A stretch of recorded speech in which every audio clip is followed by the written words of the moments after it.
Although the most important function of this code for the end user is that it calculates the mean and median, the actual data analysis is the easiest part of this challenge. Once the data has been downloaded in a useful format, it's really just a matter of recalling grade school arithmetic and then translating that into Java code. Let's start by looking at the mean method. The mean method should take in an array list of doubles and return a double, so the syntax for its declaration is just public static double mean and then array list of doubles. The static modifier is required here because everything will be called by the static main method. A mean or average is defined as the sum of all the values in a set divided by the number of the values in that set. To take the sum, we define a simple loop as follows. First, we set the sum to 0. Then we define the loop for double I in array list, which means that the loop will operate for each double in the array list A, and then on each iteration of the loop, we add that double to the sum with the line sum plus equals I.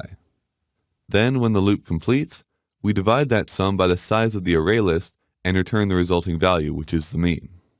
The median method is a little bit more complicated. The method definition is exactly the same as mean, just public static double median with array list. Here, though, we somehow have to find the middle element of the data. In order to do this, we first have to sort the data set so that we have some idea of where the middle element will be. Fortunately, Java has a built-in sorting function through collections.sort, so we can apply this to the array list given. Next, we have to consider two possible scenarios, if there is an even number of values and if there is an odd number. We have to consider both scenarios separately because the median is actually defined differently depending on whether the quantity of values is even or odd. If it is odd, then there is one single middle element, and that's the median.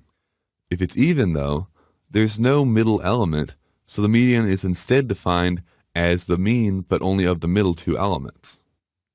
We can deal with this by adding an if statement that checks whether the array list size is even. Checking for evenness requires a bit of a trick that exploits Java's arithmetic algorithms for integers. By default, if you divide two integers and the result would be a double, the decimal part is truncated and you just get the greatest integer less than the result. This means that, for instance, 9 over 2 equals 4 for Java. This can lead to odd results like 9 divided by 2 times 2 equals 8, even though you've essentially just multiplied 9 by 1. We can take advantage of this by using the logical operation a.size divided by 2 times 2 equals a.size. What this operation does is it basically divides the size by 2, multiplies it by 2, so if the size is even, then it will be the same as before, but if the size is odd, it will now be 1 less than before because of rounding, and then it compares it to the actual size. This function will return true if a is an even number, and it will return false if a is an odd number. If a is odd, then the code is easy. We just return a.get size over 2. If a is even, though, then we have to have a more complicated statement.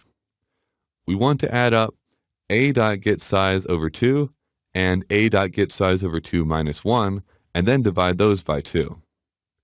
Luckily, the values in a are already doubles, so we don't have to worry about inconsistencies in the arithmetic. With these two methods, we have completely specified the math that is required to analyze our data.